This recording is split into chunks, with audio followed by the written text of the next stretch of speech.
저는 지난 화요일부터 목요일까지 성남에 있는 분당인가요? 거기에 있는 만나교회를 제가 다녀왔습니다. 만나 IC 컨퍼런스를 다녀왔는데요. 제가 그 컨퍼런스를 참석하면서 다시 한번 느끼는 것은 우리가 변하지 않으면 죽는다라는 것입니다. 교회가 변하지 않으면, 시대에 뒤처져 있고 시대에 따라가지 못하면 결국 교회는 죽는다라는 것을 다시 한번 느끼면서, 그럼 우리 교회는 어떻게 해야 되는가? 우리 교회가 만나교회처럼 할 수 없잖아요. 그러면 우리는 우리가 가진 그 비전을 가지고 월드 사역으로 예수님의 명령에 충성하여 생명의 면류관을 받는 교회가 된다라는 그 비전을 가지고 우리가 한 마음 한 뜻이 되어서 하나님이 이루시고자 하는 교회의 모습을 우리가 함께 만들어가기를 원합니다. 특별히 다음 세대를 생각할 때 다음 세대만을 생각하는 것이 아니라 그 세대가 어떤 시대를 살아가고 있는지를 함께 고민하고 함께 그 고민의 그 해결책을 찾는 우리 교회가 되기를 간절히 소망합니다. 우리는 그동안 큐티 말씀을 통해 고린도 교회를 살펴보았습니다. 고린도 교회는 건강하지 못한 교회였죠. 마찬가지입니다. 오늘 우리가 드리는 이 예배 가운데 우리 서문학교회도 건강하지 못한 교회다라고 우리는 늘 보고 있습니다. 교회는 늘 분쟁이 있을 수밖에 없습니다. 그런데 고린도 교회 안에는 분쟁만 있는 것이 아니라 음행의 문제도 있었고, 성도들끼리 세상의 법정으로 가서 고소하는 일도 있었고요, 우상에게 바친 제물을 먹는 그런 문제도 있었고, 성찬의 혼란도 있었고, 은사를 남용하는 일들이 있었습니다. 그리고 오늘 고린도전서 15장에 들어오니까 새로운 문제를 오늘 제시하고 있죠. 그것은 바로 부활입니다. 고린도 교회 안에는 죽은 자의 부활을 믿지 않는 성도들이 있었습니다. 헬라 철학의 영향으로 몸의 부활을 그들은 믿지 않았죠. 여러분 기억하십니까? 제가 한번 영지주의에 대해서 한번 말씀드렸는데, 혼은 중요한데, 영은 중요한데 육은 중요하지 않다라는 그들의 기본적인 사상이 있었어요. 그러다 보니까 몸을 하찮게 보다 보니까 육신의 부활을 그들은 믿지 못했습니다. 그런 사람들에게 몸의 부활은 이해하기 어려운 문제였죠. 그들은 그리스도께서 죽은 자 가운데서 다시 살아나셨다라는 복음을 듣고 그들은 예수님을 믿었어요. 그러나 예수님의 부활은 인정하면서도 성도의 몸의 부활은 인정하지 못했던 것입니다. 예수님은 하나님의 아들이시니까 다시 살아날 수 있다라고 생각했겠죠. 그러나 성도들이 다시 살아난다는 말씀을 그들이 받아들이지 못하므로 고린도 교회 안에는 부활에 관한 어떤 가장 중요한 믿음의 모순이 있었다는 것이죠. 그래서 바울은 그 문제를 가볍게 다루지 않고 다시 한번 죽은 자의 부활을 부정하는 그들의 복음의 기초가 흔들리고 있는 모습을 보면서 다시 한번 복음을 증거하고 있습니다. 그래서 바울은 고린도 교회가 이미 들었고 이미 받았고 그들이 이미 믿고 있는 복음을, 부활을 논하기 전에 다시 한 번 더 정리하고 있는 본문이 바로 오늘 본문이 되겠습니다. 오늘 본문은 우리에게 중요한 질문을 던져주고 있습니다. 우리는 지금 복음 위에 서 있는가?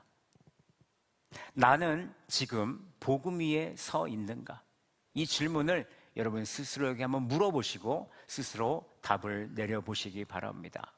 저는 오늘 이 말씀을 통해서 우리 서문학교회가 복음으로 다시 서야 하는 세 가지 이유를 여러분들과 나누려고 합니다. 오늘 말씀을 통해 우리가 다시 복음 위에 서는 우리 서문학교회 또 성도들이 되시기를 예수님의 이름으로 간절히 축복합니다. 첫 번째로, 복음은 우리가 굳게 서야 할 기초입니다. 그래서 우리는 복음으로 세움을 받는 것입니다. 오늘 본문 1절과 2절을 다시 한번 보십시오. 형제들아, 내가 너희에게 전한 복음을 너희에게 알게 하노니 이는 너희가 받은 것이요 또 그 가운데 선 것이라. 너희가 만일 내가 전한 그 말을 굳게 지키고 헛되이 믿지 아니하면 그로 말미암아 구원을 받으리라 라고 말씀합니다. 바울은 고린도 교회 성도들을 향해서 자신이 전한 복음을 다시 알게 한다라고 말하고 있죠. 고린도 교회 성도들은 이미 복음을 받은 사람들이었습니다. 복음을 믿어서 구원을 받았고 교회에 모이는 성도들이었다라는 것이죠. 그런데 왜 바울은 복음을 다시 말할까? 복음은 한 번 듣고 지나가는 말씀이 아니기 때문입니다. 복음은 신앙의 출발점이 되고요, 동시에 성도가 계속 서 있어야 되는 기초이기 때문에 오늘 바울은 다시 한번 복음을 증거한 것입니다. 우리는 복음을 처음 예수님을 믿을 때만 필요한 말씀으로 생각할 때가 많이 있습니다. 사실 우리가 예수님을 처음 믿을 때는 복음을 많이 듣습니다. 그런데 교회를 다니다 보면 이 복음에 대해서 점점 이 복음을 잃어버리게 되는 것 같아요. 또 전도할 때 전하는 메시지 정도로만 여기는 성도들이 있을 수 있습니다. 그러나 바울은 이미 믿는 성도들에게 복음을 증거했다라는 것. 바울은 먼저 복음을 무엇이라고 말하느냐? 받은 것이라고 말합니다. 1절 말씀을 보십시오. 이는 너희가 받은 것이요. 복음은 하나님께서 우리에게 주신 구원의 소식이죠. 우리는 복음을 만들거나 복음을 고치는 사람이 될 수가 없습니다. 우리는 하나님께서 주신 복음을 믿고요, 그 복음을 붙들고요, 그 복음을 전하는 성도입니다. 그러므로 교회는 복음을 사람의 생각에 맞추어서는 안 되겠죠. 성도는 복음을 세상의 기준에 맞춰서 복음을 증거해서는 안 됩니다. 우리는 복음을 바꾸는 것이 아니라 결국에는 복음이 우리를 바꾸게 하는 것이죠. 그리고 바울은 그 복음을요, 뭐라고 말하냐면 1절을 계속해서 보시면 그 가운데 선 것이다 라고 말합니다. 여기서 중요한 것은 선 것입니다.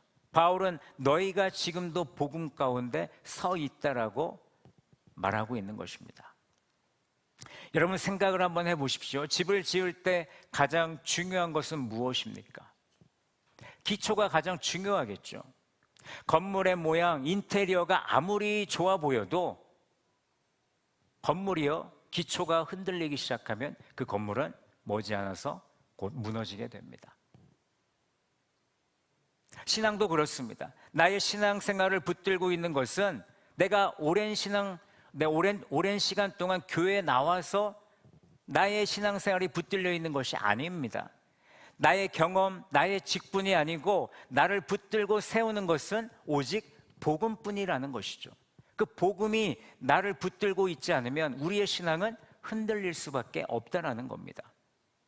예수님께서 이 땅에 사람의 모습으로 오셨다라는, 사람으로 오셨다라는 그 사실을 우리는 믿어야 되고요, 내 죄를 위해서 예수님께서 십자가에 죽으셨음을 믿어야 되고, 사흘 만에 다시 살아나셨고 하늘에 올라가셔서 하나님의 우편에 앉아 계시다가 언젠간 다시 이 땅에 오실 그 예수 그리스도를 믿는 믿음이 오늘 저와 여러분들에게 있어야 된다는 것입니다.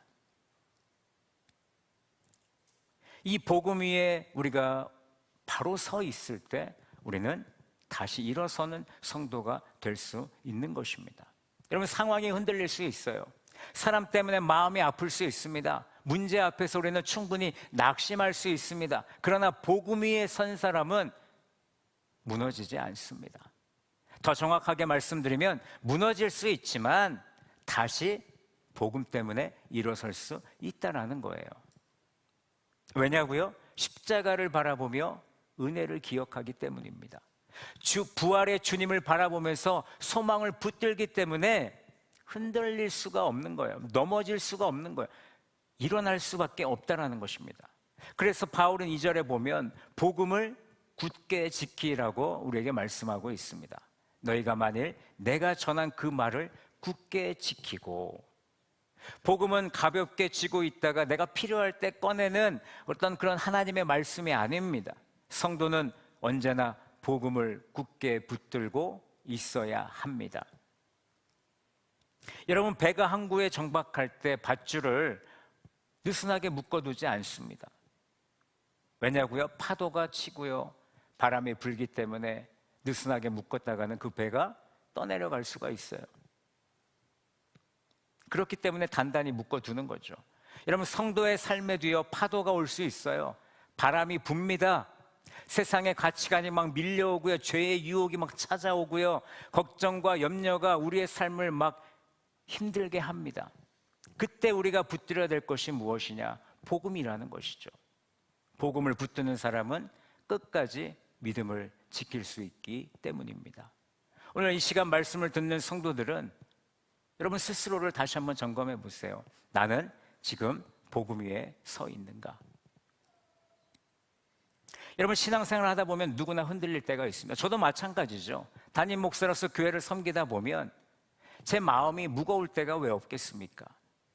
교회가 건강하게 세워지기를 바라기 때문에 저는 더 깊이 고민합니다. 어떤 날은 성도의 말 한마디가 제 마음속에 오래 남을 수도 있어요.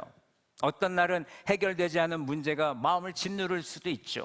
어떤 날은 정말 내가 잘하고 있는가라고 스스로 생각해 보기도 합니다. 여러분 그때 제가 붙들어야 될 것은 무엇일까? 성도의 평가일까요? 성도들이 나를 어떻게 생각할까? 성도들의 눈치를 보면서 제가 목회를 해야 되나요? 아니죠.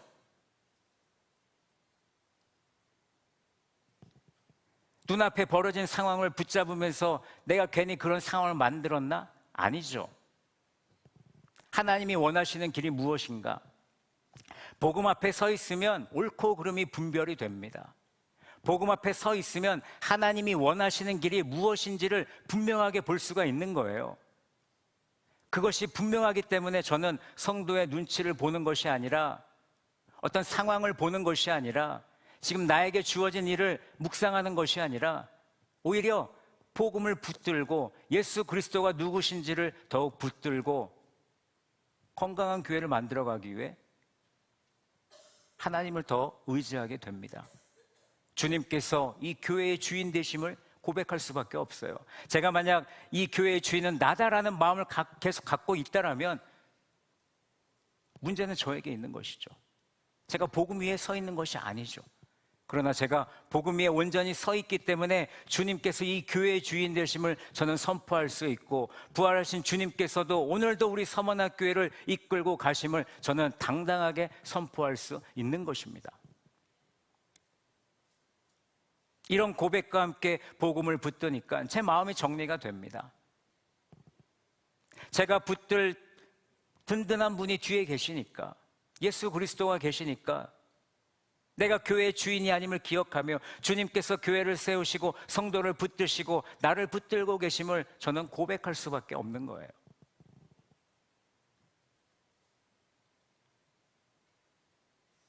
이번 한 주간 우리도 마음이 흔들릴 때 다시 복음 앞에 나아가는 성도들이 되기를 바랍니다. 사람의 말이 크게 들릴 수 있어요. 그 말에 신경 쓰지 마시기 바랍니다. 복음을 붙들어야죠. 염려가 밀려올 수 있습니다. 염려를 붙잡고 그 염려를 묵상하는 것이 아니라 우리는 십자가를 바라봐야죠. 내가 무너지는 것 같을 때 나의 소망 되시는 부활하신 예수 그리스도를 붙잡는 성도가 되어야죠. 교회를 세우는 참된 기초는 바로 예수님이 우리에게 주신 복음입니다. 성도를 다시 일으켜 세우는 힘도 복음이에요. 여러분 왜 신앙생활이 어려운 줄 아세요? 내가 주인이니까. 내가 내 마음대로 못하니까. 그러니까 신앙생활이 어려운 거예요. 그걸 내려놓을 때 복음 위에 바로 설 때 우리의 신앙은 자유로워지게 됩니다. 그 자유로움을 느끼셔야 되는데 그 자유로움을 모르고 지나가는 성도들이 너무나도 많습니다. 저는 그게 너무 안타까워요. 우리에게 자유를 주셨는데 그 자유를 잘못 생각하고 있습니다. 하나님이 원하시는 것은 다른 거 아닙니다. 우리가 복음 위에 바로 서 있냐는 거예요. 간절히 바라기는 우리 서머나 모든 성도들이 오늘 말씀을 통해서 다시 복음 위에 바로 서는 성도들이 되시기를 간절히 축복합니다. 두 번째로 복음의 핵심은 예수님의 죽음과 부활입니다. 그렇기 때문에 우리가 복음이 우리를 살리는 겁니다. 오늘 본문 3절과 4절을 보세요. 우리 함께 읽어봅니다. 시작.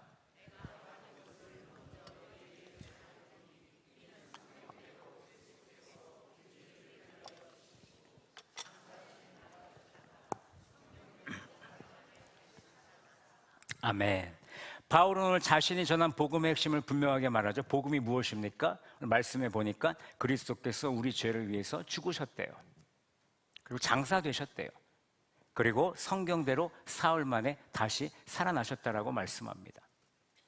먼저 바울은 예수님께서 우리 죄를 위해 죽으셨다라고 말합니다. 예수님의 죽음은 여러분 우연한 죽음이 아니에요.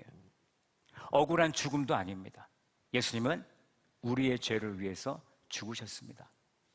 여기서 복음의 가장 깊은 의미가 드러나죠. 예수님의 십자가는 죄의 문제를 해결하신 사건이라는 것입니다. 여러분, 죄는요 사람의 노력으로 해결되지 않습니다. 시간이 지난다라고 그 죄가 사라지는 게 아니에요. 좋은 일을 내가 많이 한다라고 해서 죄가 없어집니까? 로마서 6장 23절은 분명히 말합니다. 죄의 삭은 사망이다. 우리는 사망으로 끝날 인생들입니다. 그러나 그 문제를, 그 죄의 문제를 해결하기 위해서 예수님께서 십자가에 돌아가셨다라는 거예요. 우리가 받아야 될 심판을 우리 주님께서 담당하셨다는 것이죠. 우리가 감당할 수 없는 죄의 값을 주님께서 치러 주셨다라는 것입니다. 그러므로 복음은 예수님께서 죄인을 대신하여 죽으셨다라는 하나님의 구원의 소식이다라고 말할 수 있는 것입니다. 바울은 예수님께서 죽으셨다라고 말한 뒤에 이렇게 덧붙이죠. 장사 지낸 바 되셨다가. 왜 굳이 장사 되셨다라는 말을 넣었을까요? 그 이유는 예수님의 죽음이 실제였다라는 것이죠. 예수님은 죽은 것처럼 보이신 분이 아니라 실제로 죽으셨습니다. 십자가에서 죽으셨어요. 무덤에 묻히셨습니다. 제자들은 절망했고 사람들은 다 끝났다라고 생각했어요. 그러나 하나님은 그것이 끝이라고 말씀하지 않으셨습니다. 무덤은 끝이 아니었습니다. 무덤은 부활의 아침을 기다리는 자리였습니다. 바울은 이어서 말하죠. 성경대로 사흘 만에 다시 살아나셨다. 여기서 중요한 표현이 있는데 성경대로, 바울은 성경대로 사흘 만에 예수님이 살아나셨다라고 말씀합니다. 바울이 말한 성경은 구약 성경이 되겠죠. 그러니까 예수님의 부활은 어느 날 갑자기 만들어진 것이 아니라, 사람들이 꾸며낸 이야기가 아니라 하나님께서 오래전부터 말씀으로 예언하신 약속이라는 것입니다. 시편 16편 10절은 이렇게 말씀합니다. 이는 주께서 내 영혼을 스올에 버리지 아니하시며 주의 거룩한 자를 멸망시키지 않으실 것임이니이다. 여러분, 이 말씀은 하나님께서 주의 거룩한 자를 죽음 가운데 버려두지 않겠다라는 약속입니다. 베드로가 이 사도행전 2장에서 이 말씀을 오순절 설교 때 이 말씀을 얘기합니다. 그래서 예수님의 부활과 연결해서 설명하죠. 다윗은 죽었고 그의 무덤도 사람들 가운데 있었는데, 그러나 다윗이 바라본 약속은 자기 자신에게서 끝나지 않았다라는 것이죠. 그 약속은 누구 안에서 성취됩니까? 그리스도 예수 안에서 성취가 되었다라는 것입니다. 하나님께서 예수님을 죽음 가운데 버려두지 않으셨다라는 거예요. 무덤이 예수님을 붙잡아 둘 수가 없습니다. 사망이 예수님을 이길 수 없는 거예요. 그래서 예수님의 부활은 하나님의 약속이 성취된 사건이다라고 우리는 고백하는 겁니다. 그렇게 믿는 거예요.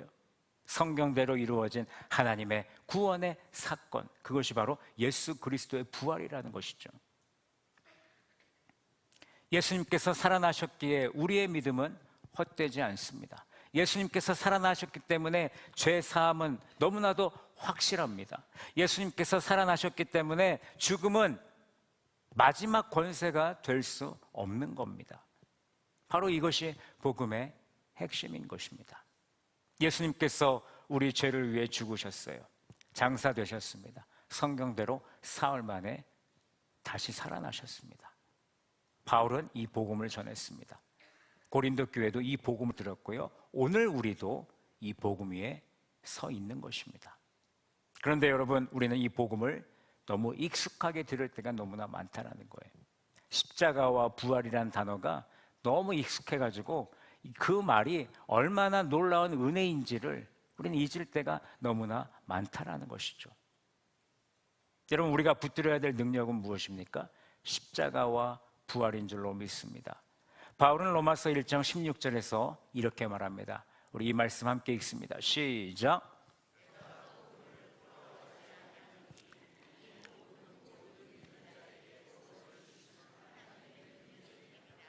아멘. 그럼 복음은 무엇입니까? 하나님의 능력입니다. 사람을 구원하는 능력이 있고요, 죄인을 새롭게 하는 능력이 있고, 절망한 사람을 일으켜 세우는 능력이 있어요. 죽음 앞에 선 사람에게 영원한 생명과 소망을 주는 능력이 이 복음 안에 있다라는 것입니다. 그러므로 우리는 십자가를 가볍게 여기면 안 되겠죠. 부활을 그냥 우리가 알고 있는 단순한 교리로만 생각해서는 안 된다라는 것입니다. 예수님의 십자가는 나를 위한 죽음이고, 예수님의 부활은 나를 위한 생명이라는 것이죠. 성도는 이 복음을 날마다 붙들고 사는 하나님의 자녀가 되어야 되는 것입니다. 사랑하는 성도 여러분, 우리는 먼저 스스로에게 이렇게 물어보기를 원합니다. 나는 십자가와 부활을 정말 나를 살리는 복음으로 붙들고 있는가?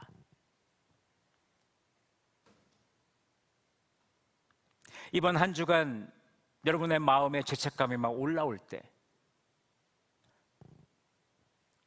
두려움이 밀려올 때, 나의 믿음이 약해질 때, 예수 그리스도의 십자가와 부활을 붙드는 우리 성도들이 되시기를 바랍니다. 그래서 저는 이렇게 고백했으면 좋겠어요. 우리 성도들이 다 함께 그 고백을 선포합니다. 시작. 예수님께서 우리 죄를 위하여 죽으셨습니다. 예수님께서 성경대로 사흘 만에 다시 살아나셨습니다. 이 복음이 우리를 살립니다. 아멘. 여러분, 십자가를 붙드시기 바랍니다. 부활의 주님을 바라보시기 바랍니다. 복음이 우리를 살립니다. 세 번째로, 복음은 은혜로 사람을 변화시킵니다.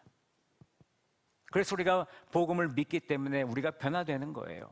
오늘 본문 9절과 10절 다시 한번 읽어보실까요? 시작.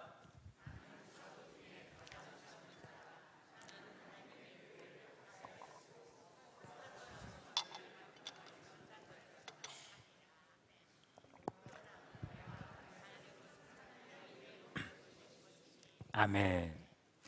여러분, 바울은 복음을 설명하다가 자기 이야기를 꺼내죠. 간증을 하는 겁니다. 그는 자기 자신을 사도 중에 가장 작은 자다라고 말을 합니다. 더 나아가서 사도라 칭함받기를 감당하지 못할 자다라고 고백하죠.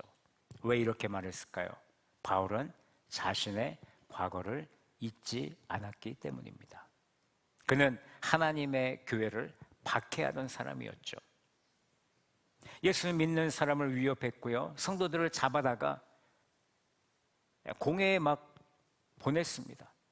교회를 무너뜨리는 일에 앞장섰던 사람이었습니다. 사도행전 9장을 보면요, 사울은 대제사장에게 공문을 받아서 다메섹으로 가는 길 가운데 빛으로 오신 예수 그리스도를, 부활하신 예수 그리스도를 만나게 되죠. 그 길에서 부활하신 예수님께서 사울에게 뭐라고 말씀하십니까? 사울아, 사울아, 네가 어찌하여 나를 핍박하느냐?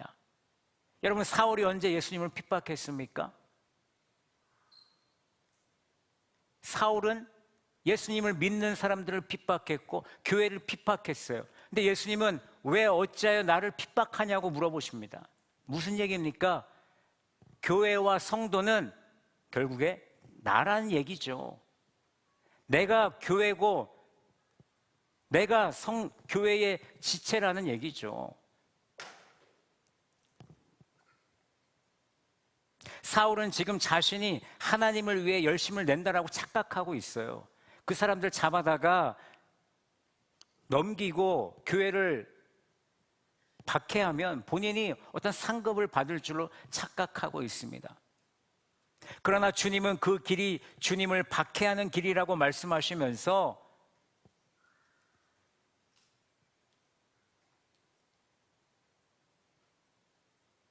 그 일을 멈추게 하십니다.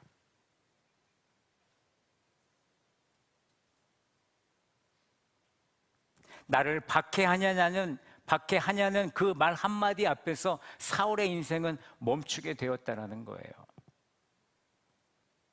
그 순간 사울은 무너져 버립니다. 놀라운 게 뭔지 아세요? 무너짐에도 불구하고 하나님께서는 그를 다시 세우셨다라는 거죠. 버리지 않으셨어요. 주님은 그를 다시 세우십니다. 교회를 박해하던 사울을 복음을 전하는 바울로 세우셨습니다. 바꾸셨어요. 그것이 은혜가 되는 것입니다. 그것이 은혜라는 거예요. 은혜는 자격 있는 사람에게 주어지는 보상이 아니죠. 은혜는 죄인을 찾아오시는 하나님의 사랑이고요. 은혜는 무너진 사람을 다시 세우는 하나님의 능력이라는 것입니다. 그래서 바울은 10절에서 이렇게 고백하는 거예요. 그러나 내가 나된 것은 하나님의 은혜로 된 것이다. 여러분, 이 고백은 바울의 인생을 설명하는, 그의 인생 전체를 설명하는 한 문장이 되는 겁니다. 바울은 자신의 수고를 자랑하지 않습니다. 자신의 지식도 앞세우지 않아요. 자신의 사도직도 내세우지 않고요. 모든 것을 은혜로 설명합니다. 은혜. 지금의 나는 하나님의 은혜로 되었습니다. 여러분, 이 고백은 복음을 아는 사람의 고백입니다. 여러분, 이 고백은 아무나 하는 게 아니에요. 교회 다닌다고 나의 나된 것은 하나님의 은혜입니다라고 고백하는 것이 아닙니다. 은혜를 모르면요, 어떻게 될까요? 교만해지죠. 내가 잘해서 여기까지 왔다라고 생각하고, 내가 많이 섬겼다라고 생각하고, 내가 오래 믿었다라고 생각하고, 내가 교회를 지켰다라고 착각을 하는 거예요. 그러나 은혜를 아는 사람은 다르게 고백합니다. 주님이 나를 살리셨습니다. 주님이 나를 여기까지 인도하셨습니다. 주님이 나를 붙들어 주셨습니다라고 고백하는 겁니다. 바울이 이어서 말합니다. 내게 주신 그의 은혜가 헛되지 아니하여 내가 모든 사도보다 더 많이 수고했다라고 말하죠. 여러분, 은혜를 받은 사람은요, 움직일 수밖에 없어요. 은혜를 받은 사람은 감사함으로 섬길 수밖에 없습니다. 은혜를 아는 사람은 기쁨으로 헌신하는 거예요. 은혜를 붙드는 사람은 복음을 위해서 수고할 수밖에 없습니다.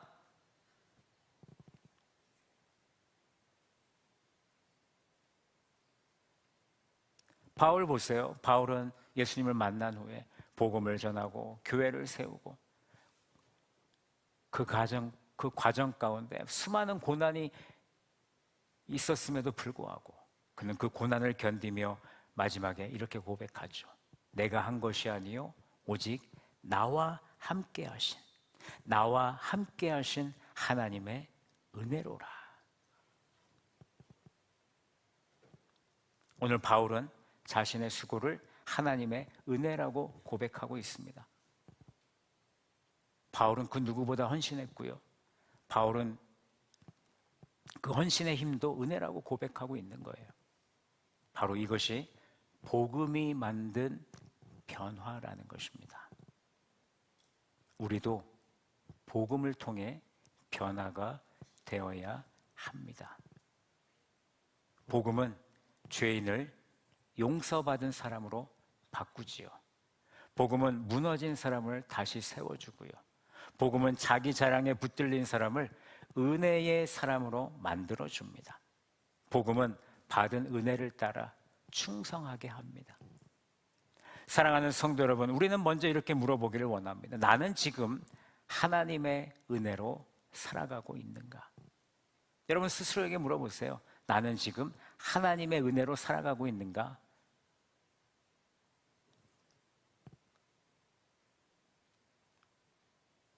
우리도 바울의 고백으로 살기를 원합니다.